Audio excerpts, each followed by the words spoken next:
first. This is session 1, episode 1 of Berry Share, and we're just excited.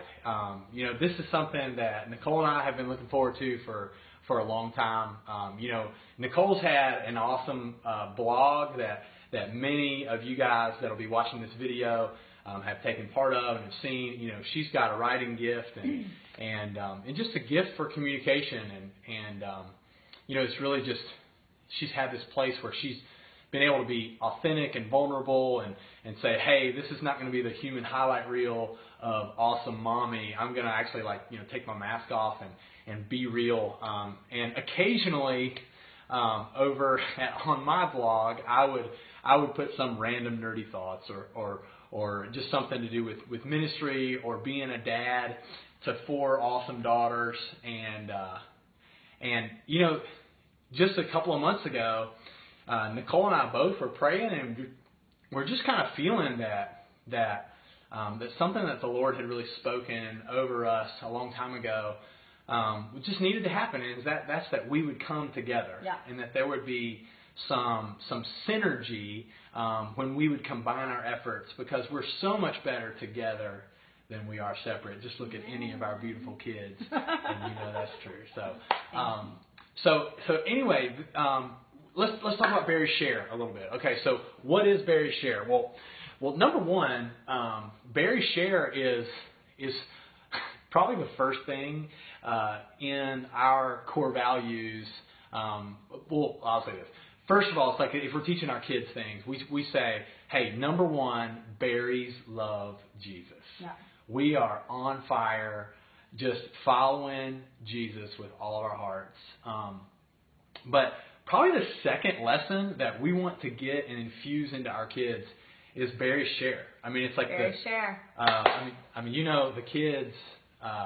It's like mine and selfishness. Like, you don't have to teach that to anybody. You don't have to teach that to husbands and men. You don't have to teach that to wives. Like, we're all just pretty much selfish. So Berry Share. Berry Share has been the thing that we have gone again and again and again and drilled home into our kids that we share. We share our toys, we share our food, we share our home. We share. That's been one of the things as Brandon and I have been in ministry that we've been teaching our kids, like that our kids have the opportunity to share us with the world for Jesus and for His kingdom. And so that's something that they've gotten to learn just as young pastors' kids, is just saying, like, we're sharing our parents, and that really allows them to become a part of the ministry. And even though we do our best to make sure we have as much time with them as possible and ample time with them. But there are times when ministry calls and when we've had to go and be with a family from the church or do a conference or something like that, where we've been able to just tell the kids, like, hey, when mom and dad have to go, you're sharing us. You're sharing us with the world, and everything that we do, that God does through us, is going to be accredited to your account too. She's getting all spiritual about this whole Berry Share thing. Let me tell you, the biggest value that I see is when Caroline is like, "That's my toy. That's my toy. Give that back to me, Kate." Then we say Berry Share. We say, Caroline, what's your name? She goes, Caroline Sophia Berry. and I'm like, what's your last name? Berry. And what do berries do? Share. and it's the best brainwashing ever. So whatever your name is, just put share on the end of it. Start brainwashing your kids. All right, we won't even tell them where you got it. All right. So that's kind of our thing, and it's like we really believe that it's part of what it means to be a Christian. Is we just share our lives. We really want this place. You're not going to get the polished Brandon and Nicole. Okay, I might wear a decent shirt. She might make me look decent. She looks awesome. But let me tell you, this is going to be a place where you're going to get us just kind of unfiltered, and we're going to be real and raw. And we've got it pulled up where if you're going to submit a question, then we'd love to see what you're curious about and do that. But Berry Share is really going to be a place. The tagline is inspiring passion for your priorities, and for us. That's obviously our faith. That's our family. So that's our marriage and also our kids. And then that's the third F there is future, which is really just talking about purpose. Yeah. And that's just a passion of mine and Nicole to really help people discover what is that thing that you were born for. What is that thing that God? Why are you here? Yeah. Like uniquely, what has God wired you to be and to do? And I just think that there's principles, there's keys to the kingdom that God's given us to live from the inside out, and that's really what it's going to be. We want to share the keys to the kingdom that have been shared with us, and we want to share them with you. Freely we have received, and freely we just want to give. And so we would love for you to share this video when it gets posted, and share it on your Facebook page and Twitter or whatever. She'll give you the specifics. I don't really know how to do all the technical stuff. But honey, what are we going to share tonight? What is our topic? Yes. So tonight we are going to be talking about effective communication, because really communication is the overarching principle, the overarching thing that drives everything else in our life. Whether it's faith, it's our communication with the Lord, and especially having active listening to be able to hear Him. With our marriage, being able to communicate. I mean, oh my goodness gracious, communication is really the relationship that you have with every other person. Communication.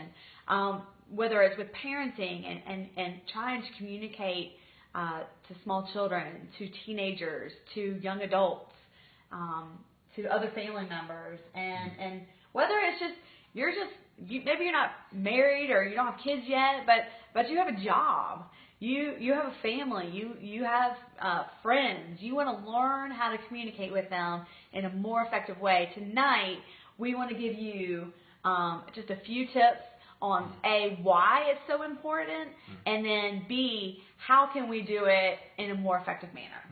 So let's just kind of go back to way back to the why.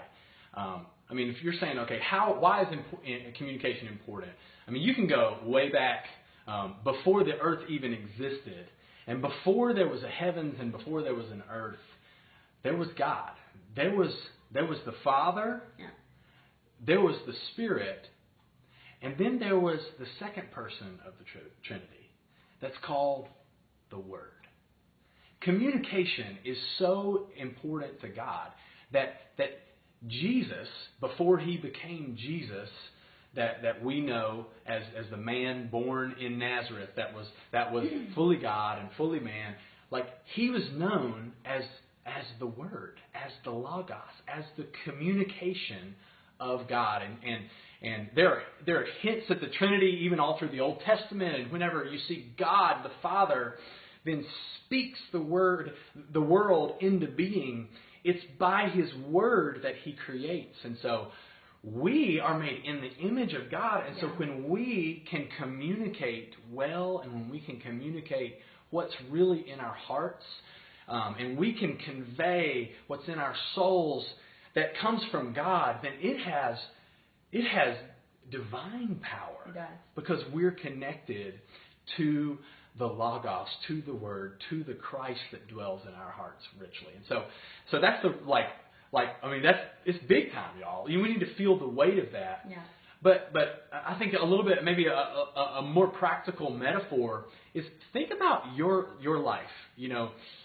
Think about your soul, your spirit, your soul, your mind. Like, where is that? It's all right up here. And in your body, communication is the nervous system. It's what takes everything that you are, and then I'm able to talk with my hands, and I'm able to, make ridiculous facial expressions. Why? Because I'm able to express ideas that I have in my heart, my soul, my mind, that's all just housed up here in my central nervous system somewhere, and then I communicate that. And because there is a good nervous system in my body, I'm able to express that in memorable ways.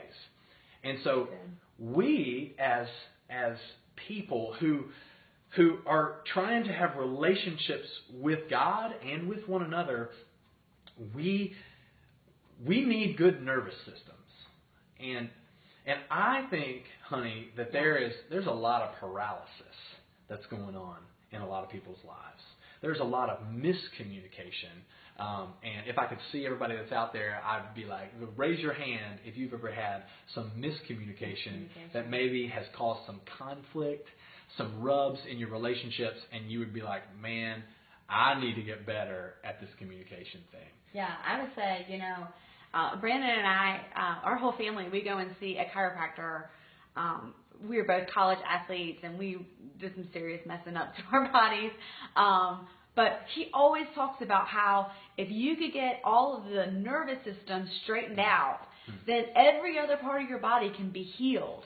Every other injury, your body will naturally heal it if your nervous system. So when we translate that to communication, if we can get healing in our souls and our minds, if we can get healing to some of the wrong ways that we've learned how to communicate from our childhood or from our families of origin, or just from growing up in this society where really communication has changed in the last 10, 20 years significantly. Especially with all this crazy social media stuff, whatever. But if we can align that back up to be healthy and to have, so that it can all flow, then every area of our lives can be healed. Our marriages can be healed. Our families can be healed. Our relationships with our neighbors can be healed. Our relationship with God can be healed. Because what has to happen is clear communication. And so when things are out of whack, when things are out of alignment, if you get that stuff back in alignment, you're going to start to see health and healing come back into your life. But there's attacks of the enemy. What's the enemy? What does John 10:10 say? It says, "For the thief comes to steal, to kill, and to destroy." Yeah. But I, Jesus is speaking here, says, "I have come that you might have life and have it to the full." And so the thief's going to try to come in. He's going to try to get us out of alignment. He's going to try to, when we get married, when we say "I do," when we put these ring on it, if you like it, then you better put a ring on it. Then you become one flesh. But if the enemy's going to attack one thing, I'm telling you, the number one thing he's going to attack is our communication. Absolutely. That's actually a principle of war.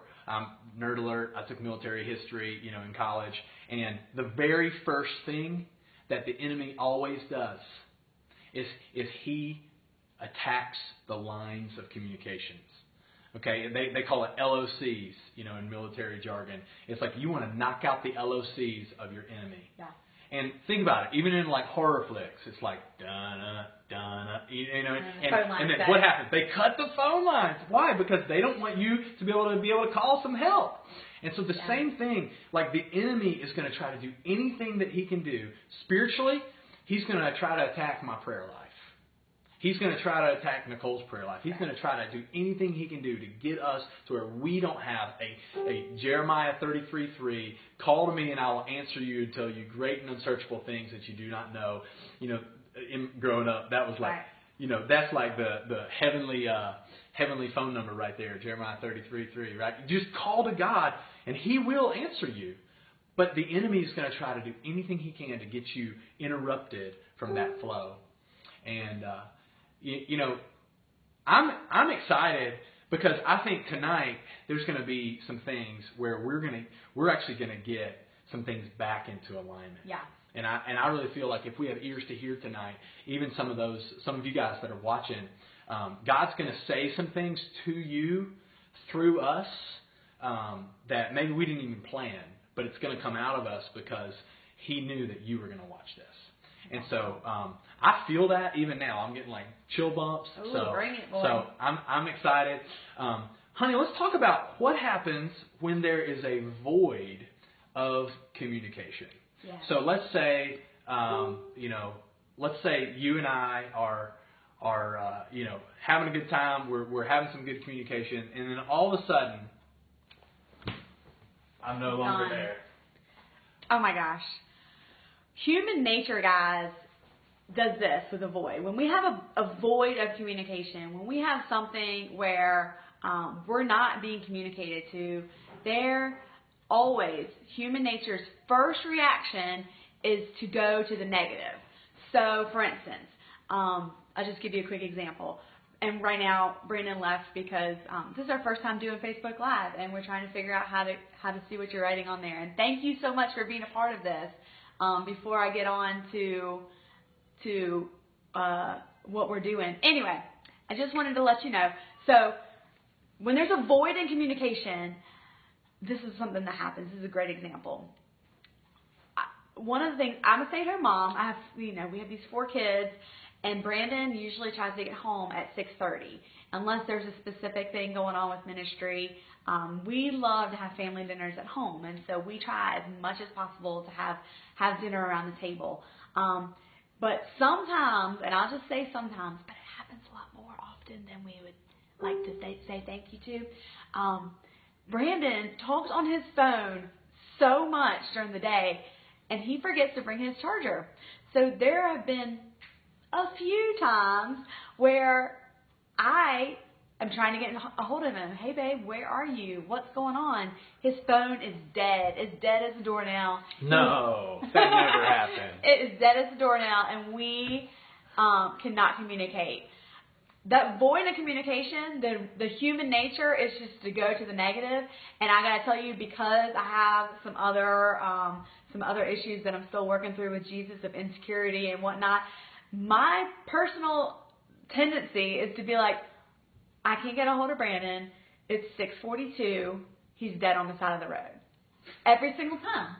I mean, every single time. It is my very first thought. And so that's That's a lot of faith in my driving ability. I mean, you're not the best driver, and that's okay. But I love you for it. It's okay. It's one of those things. And we'll talk about that, strengths and weaknesses in marriages.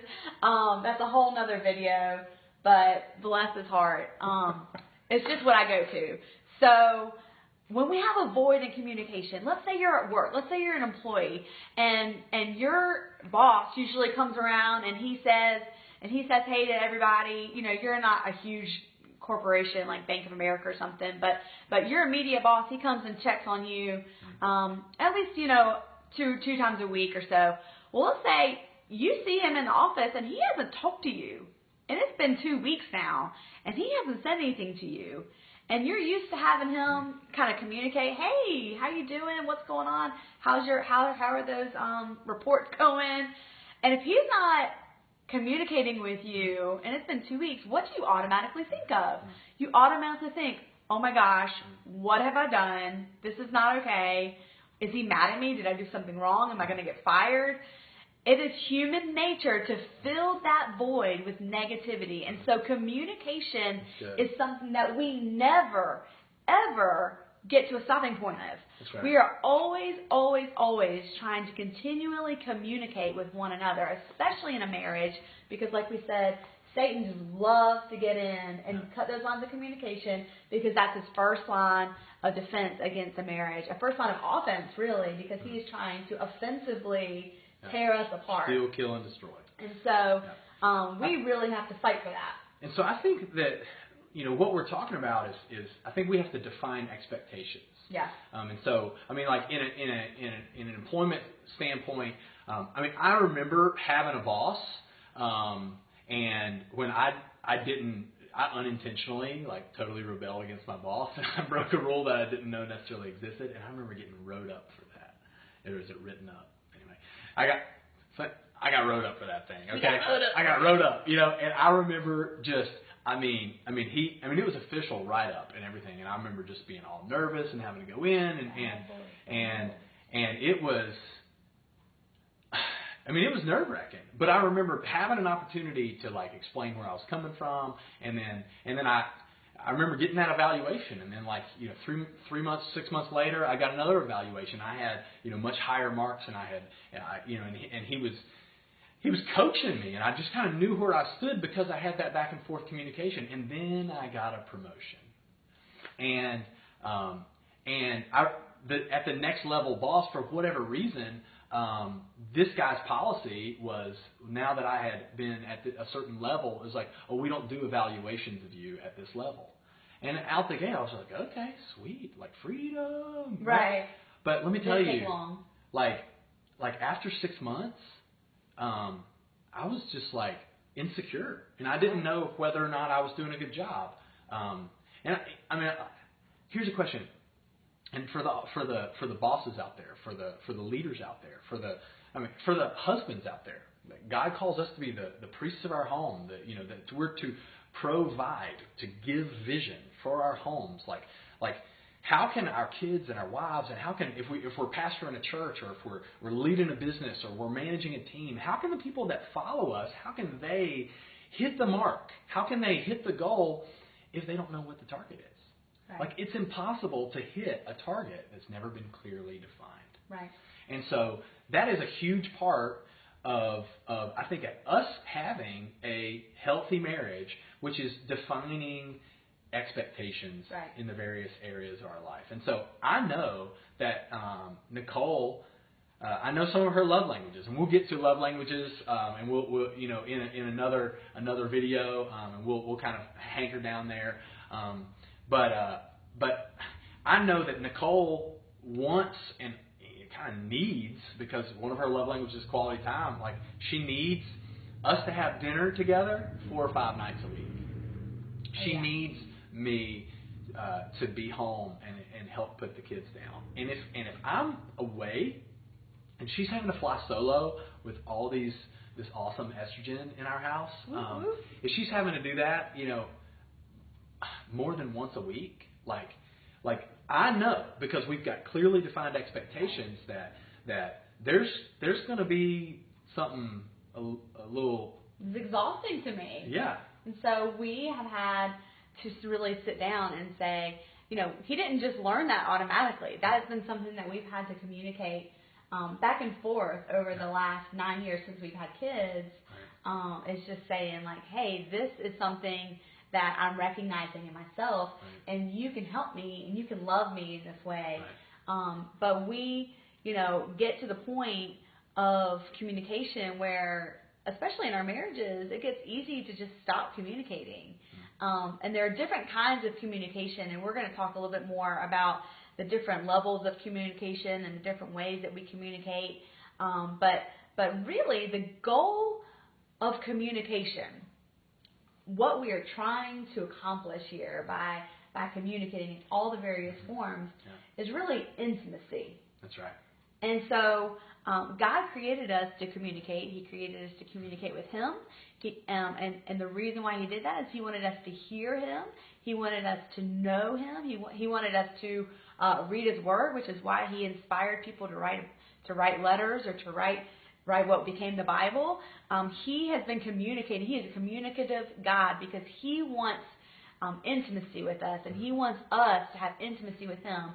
Husbands and wives, the goal of communication is really intimacy. And we have just an awesome pastor who breaks things down for us, and we just love him so much. But one time he said this. He said, intimacy is not just sex. Intimacy, think about it this way, is into me, see. Like, see into me. Intimacy. Into me, see? And so I'm telling you, like, fellas, if you want some intimacy with your girl, then you've got to get into her. You've got to realize that, man, does she need you home 5 nights a week? Man, does it really communicate love if you do the dishes? If you hop up and just knock those dishes out as soon as dinner's over? Does it turn her on when you vacuumed the whole house on a Saturday when she was on an errand? The answer is yes. The answer is yes. Okay. Doesn't take much more for me, at least. You got to figure out. Okay, I know, especially in this season of our life, right? I mean, like, serving my wife is a big deal. Yeah. That intimacy, in whatever form, is really about paying attention to the expectations, to the desires that the other person has. Communication is the relationship. It really is. And so it's through the words that we have, it's through the body language that we use, it's through the tone that we have that really conveys to the person how we feel about them. Right. And so you may even see some of this even just between us, on camera here. It's just that, like, part of intimacy is this eye contact. Right. And it's like, if I stare into these brown eyes for much longer, I'm about to just cut this thing short, and we're about to have some intimacy. You know what I'm saying? But yes. Yeah. So. Hilarious. But I mean, there's eye contact. Right. There's body language of, if I'm talking to Nicole and she's, I mean, right now, like, I'm like, she loves me. Because she's like looking at me, I've got her full attention. She's like nodding her head like she agrees with me. I hope she's not just putting on an act.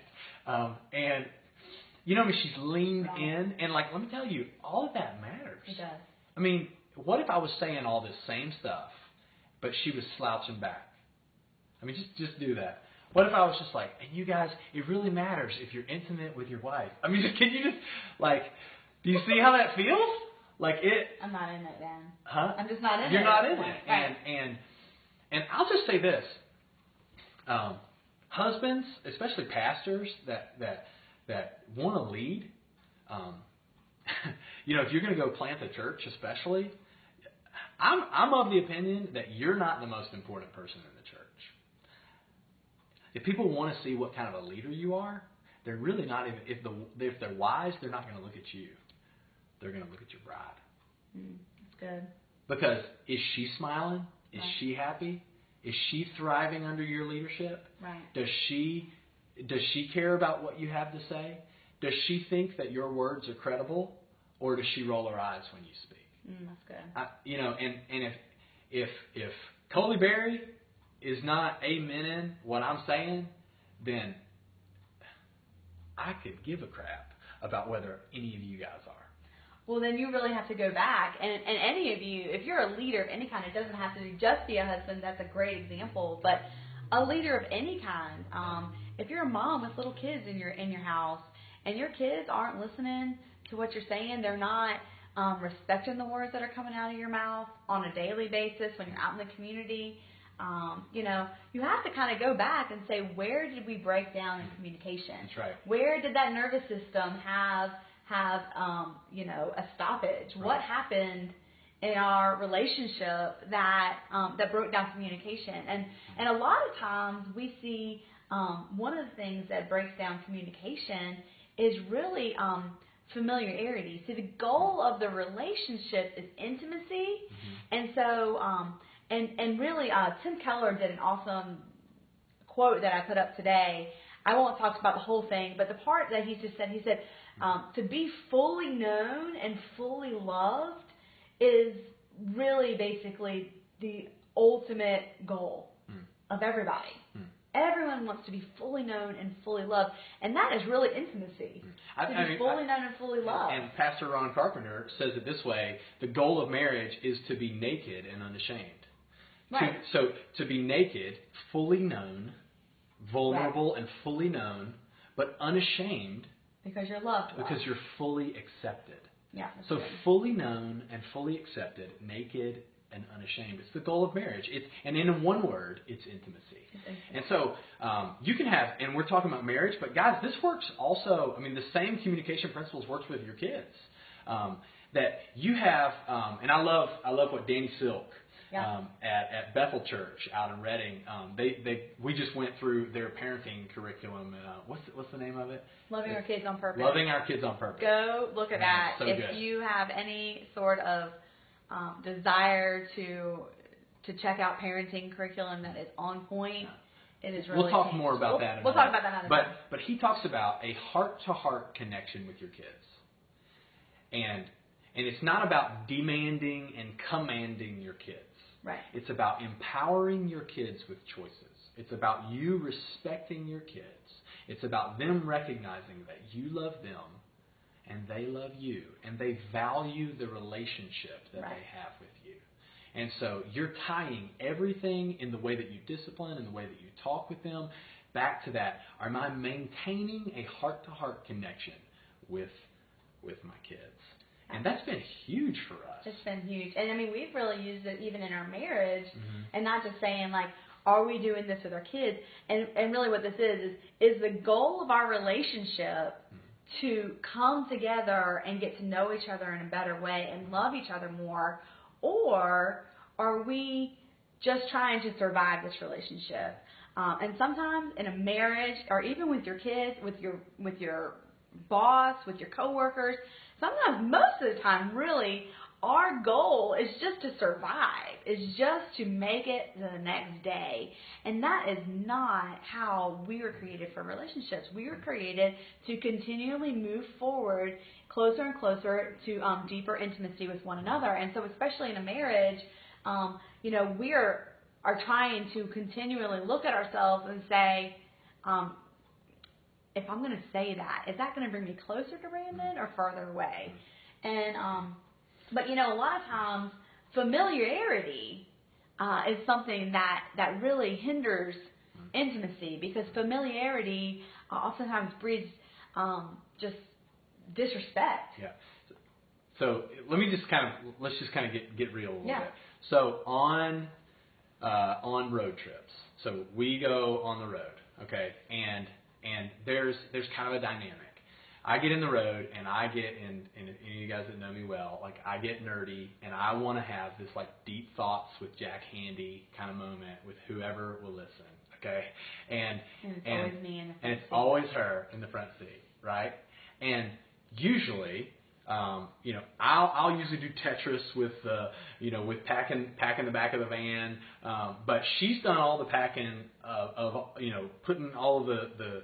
We got 4 girls, y'all. So I don't know what the heck. When we go on a road trip, it's like a whole week affair trying to pack. She strategically packs all this stuff, and so she's frazzled and done and ready for a break, and so if we're not watching it, this is what'll happen. We'll have one of these moments where I won't pay attention to her. I won't be looking at her. I won't be practicing intimacy, and notice all of her body language, that she's just done and she needs a break and she just needs to kind of veg out for a minute. Right. I mean, and I'll just be thinking about my latest, craziest idea, and I'll just go, blah, blah, blah, blah, blah, blah, and she's not ready for it. Right. And if we're really apart, then I'll be doing that, and she'll be like, she's on my phone. She's on her phone. She's on Facebook. He's named my phone Fabio. And so sometimes I feel like she loves Fabio more than she loves me. You got Fabio going on right there. You and Fabio got something going on. Yeah, and that didn't work too good. It didn't go well.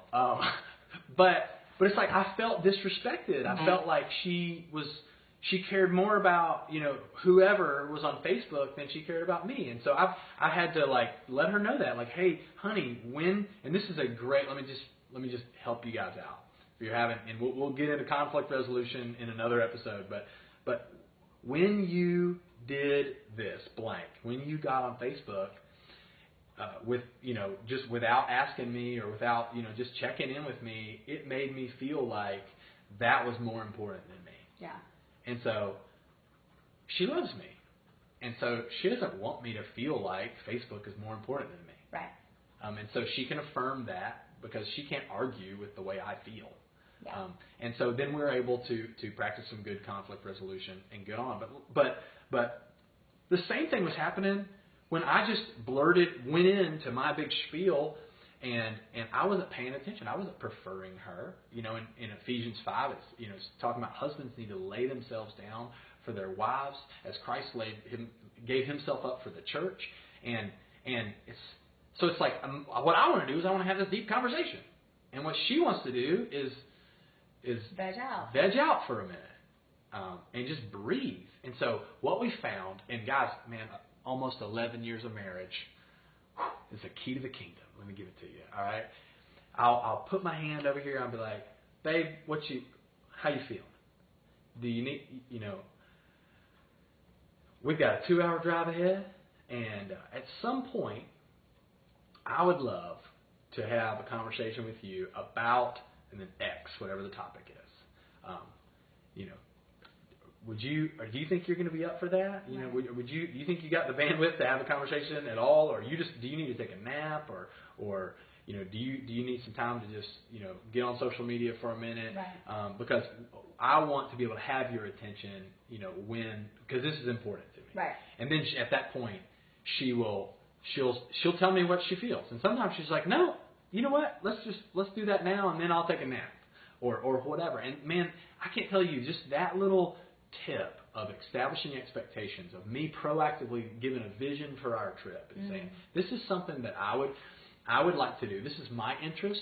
But the Bible says, look not only after your interests, but after the interests of others. Right. And consider others as better than yourselves. Yeah. And guys, I think if we live by that, then we're going to have a heart-to-heart communication, a heart-to-heart connection with our spouse, with our kids. I mean, if you prefer your boss and what your boss wants from you over what you think you need to do, I'm telling you, it's going to go well for you at your place of employment. These principles will work anywhere. And if you will prefer the other person, if you'll look not only after your own interests, but after the interests of others, if you'll pursue intimacy, that heart-to-heart connection, guys, it will go well for you. It will. And we are so excited. We have just a plethora of content that we would love to share with you guys on communication. We want to talk about in another episode, probably the hierarchy of communication, just the different ways to communicate, especially in this day and age, and just how important those are to be able to use in the proper order. We also want to talk about love languages and how to communicate love to your spouse to be able to keep that connection, and when you do break apart, how to use the love languages to be able to reestablish that connection. We have so much conflict resolution. Oh my word, we could spend months on that. But we're just pumped about this. We just think that this is a great opportunity for us to just add value to your life. That's all we're looking to do. We want to add value to your life. We want to share the wisdom, the biblical principles that the Lord has shown to us. Mentors have poured into us, and books, and guys, we just feel like we're sitting over here with a treasure chest, and we just want to share it. Yeah. And we've been given really a toolbox full of tools to be able to build an incredible marriage, an incredible life together, and we just want to share that. And it's been awesome individually to share this with 15 some odd couples now as we've performed marriages and premarital counseling.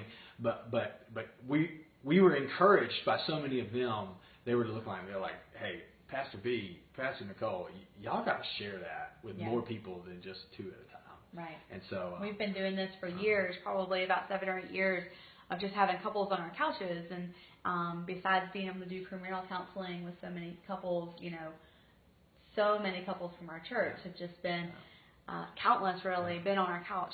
And we've been walking through some of these principles with them. And they work, y'all. It works, and just seeing people's lives go from the enemy stealing from them, peace and joy, and trying to kill them and destroy their marriage, to now they're thriving. Yeah. And it's just because it's not anything magical about us. It's because we just happen to have been tossed some keys to the kingdom. Right.